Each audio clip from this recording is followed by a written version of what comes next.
Hoje, nessa noite, iremos meditar o Evangelho segundo São Mateus, capítulo 14, versículo 22 ao 36. Logo depois, Jesus obrigou seus discípulos a entrar na barca e a passar antes dele para outra margem. Enquanto ele despedia a multidão, feito isso, subiu a montanha para orar na solidão. E chegando à noite, estava lá sozinho. Entretanto, já a boa distância da margem, a barca era agitada pelas ondas, pois o vento era contrário. Pela quarta vigília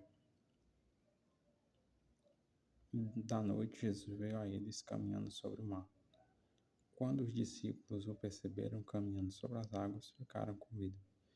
É um fantasma, disseram eles, soltando gritos de terror. Mas Jesus logo lhes disse: Tranquilizai-vos, sou eu, não tenhais medo. Pedro tomou a palavra e falou: Senhor, se és tu, manda-me ir sobre as águas, até junto de ti. Ele disse-lhe: Vem. Pedro saiu da barca e caminhou sobre as águas ao encontro de Jesus. Mas, redobrando a violência do vento, teve medo e, começando a afundar, gritou: Senhor, salva-me. No mesmo instante, Jesus estendeu-lhe a mão, segurou-lhe e lhe disse: Homem de pouca fé, por que duvidastes? Apenas tinha subido para a barca. O vento cessou. Então aqueles que estavam na barca, prostrando-se diante dele, disseram: Tu és verdadeiramente o Filho de Deus. E tendo atravessado, chegaram a Genesaré.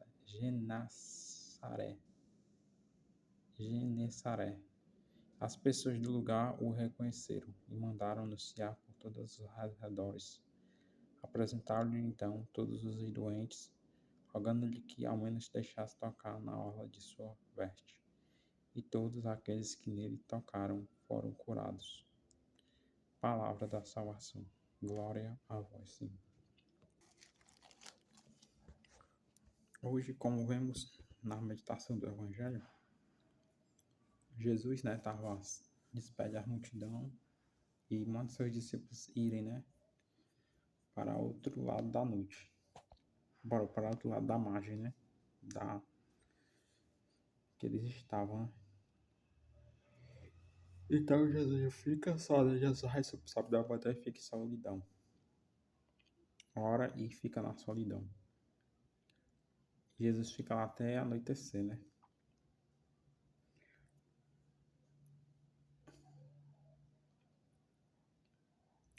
Veja, aqui, se a gente for pegarmos a parte do Evangelho, que Jesus caminha sobre as águas, a gente vai ver um ponto importante, na letra do Evangelho. No versículo 23, Jesus vai, subir a montanha sozinho para orar, E para ficar orando e na solidão. E Jesus fica até ao anoitecer nesse lugar, sozinho. Veja que até o próprio Jesus, o Filho de Deus, rezava, Se dava por obediência à vida de oração e uma vida de solitude, Para cumprir a missão que o Pai tinha enviado, Aí aparece outro ponto na parábola, Pela quarta vigília da noite, Jesus veio a eles caminhando sobre o mar. Quarta vigília da noite, aqui na Bíblia tem a nota de rodapé que fala que a quarta vigília da noite era dividida entre 4 vigílias, 3 horas cada uma, e começavam às 6 horas da noite. Aí o mar, o lago de Genesaré ou o mar da Galileia. Esse mar que eles estão atravessando, é o mar da Galileia, que Jesus andou sobre as águas lá nesse mar, E aí, quando os discípulos veem, Jesus andando sobre o mar, eles pensam que Jesus Eles ficam com medo, primeiro, tem aquela reação, e aí eles dizem que é um fantasma, Aí eles começam a gritar com medo. Mas Jesus Jesus logo lhes disse: Tranquilizai-vos, sou eu, não tenhais medo. Pois Jesus, né, sinaliza para os discípulos que é ele que está vindo sobre o mar, né, andando. É de se surpreender, né, que se a gente for pegar no início de Gênesis, né, bem no início, não sei se vocês têm uma curiosidade, eu tava até esses dias pensando, né, aí me veio, né, isso.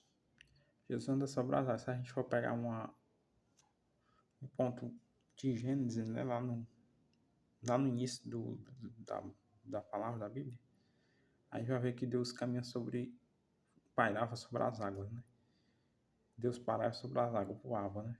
Vamos dizer assim. E Jesus caminha sobre as águas, né? Então, uma certa conexão, uma coisa com outra, né? E aí, Jesus está no meio do mar, né? Tá tendo, tá tendo aquelas ondas, como já teve em outros episódios, né? E aí Pedro toma a palavra e pede, né? Senhor, se és tu, manda-me ir sobre as águas até junto de ti. Ele disse, Jesus, vem. E Pedro saiu da barca e caminhava sobre as águas, né, enquanto Jesus. Aí, mas como redobrou, né? A violência dos ventos, ele teve medo e começou a afundar. Gritou, Senhor, salva. Veja, outro ponto. Assim como Pedro, né? Nós somos, né? Na vida também. Se nós pegarmos aqui, somos como Pedro, né? Nós pedimos força, coragem ao Senhor, mas quando vem coisas redobradas para nós, né? Aqui para preso o vento redobrou, né? Então Pedro ficou com medo, né? Começou a afundar com medo. Então, quando os problemas da vida vêm, as dificuldades, outras penúmbrias, né, que vêm para a nossa vida, outros ventos redobrados vêm para a nossa vida, a gente começa a afundar, né? Essa afundar literalmente tem uma desesperança, né? Não tem uma fé, uma esperança fixa, né? Firme no Senhor. E aí, e o medo também, né? Um dos pontos, né? Que fez Pedro afundar. Então, todos nós somos como Pedro. Quando temos medo, afundamos, né? Afundamos, assim como Pedro afundou nas águas. As águas representam essa diversidade, né? O vento contrário e a água. Duas coisas que nos impedem, né? De caminhar. A água, por sua substância, né? Nos faz sentir, né? Que somos nada, né? Pequenos. O vento também nos pode derrubar, né? Assim como a água, que faz nos afundar. Então, na diversidade, né? Na diversidade, temos isso. As diversidades vão nos afundar, né? E as dificuldades, né, que são os ventos contrários, faz também nós ter medo, né? No meio das outras circunstâncias. E aí ele começou a gritar, salva-me, Senhor, salva-me. Então, quando cada um de nós tivermos com dificuldade, tivermos afundando no medo, nas adversidades, pedimos ao Senhor, salva-me, Senhor. No meio dessas tormentas, dessas adversidades e sofrimento, né, que iremos enfrentar. Aí, no mesmo instante, Jesus estendeu-lhe a mão, segurou-lhe e disse, homem de pouca fé, por que duvidaste? Então, muitas das vezes também, assim como nós duvidamos, né, estamos convictos de que Jesus é nosso Senhor, de que Ele está com nós, mas por causa da nossa fé, né, por causa da nossa pouca fé, nós duvidamos de Jesus.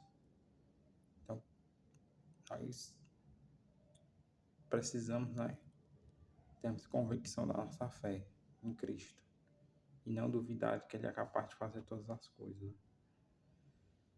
E outro ponto que a gente dá ênfase, né, aqui no Evangelho, que apenas tendo subido para a barca, o vento cessou. Então, o que representa essa barca, né?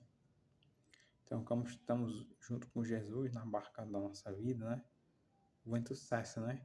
Quando Jesus está conosco na barca da nossa vida, da nossa existência, tudo cessa, tudo se acalma, né? Vem aquela brisa leve. Então,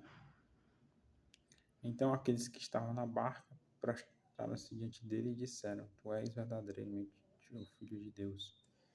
Então, verdadeiramente, Jesus é o Filho de Deus, nosso Senhor, nosso Salvador, que veio nos salvar e nos curar, nos libertar, né? Nos preparar para coisas maiores e nos ensinar que devemos servir aos demais, né?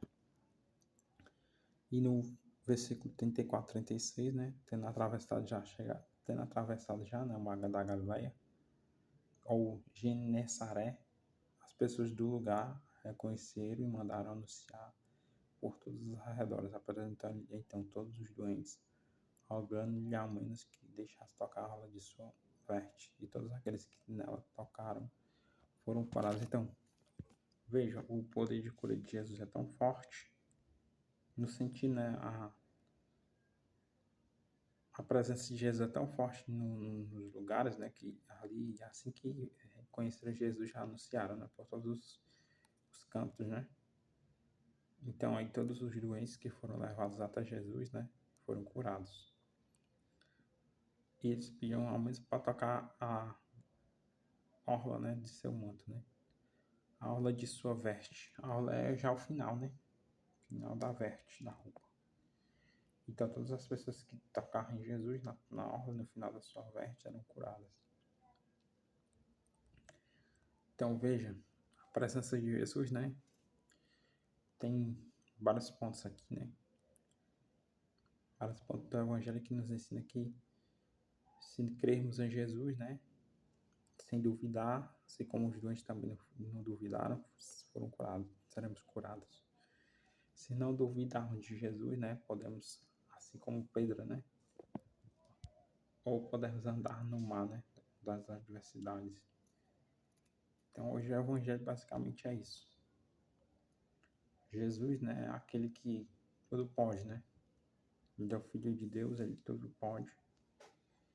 E nada para Jesus é impossível, né? Tudo para Jesus é possível, porque ele é verdadeiramente o Filho de Deus, né? Verdadeiramente ele é o Filho unigênito do Pai. Então, para Jesus, nada é impossível, né? Tudo é possível, porque a força do Pai e do Espírito Santo habita nele. Então, verdadeiramente, Jesus é o Filho de Deus. Senhor, se eu tocar menos na orla do teu manto, eu serei curado.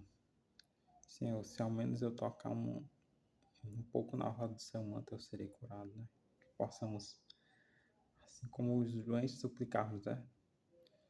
Assim como Pedro suplicava, Senhor, salve-me. Amém.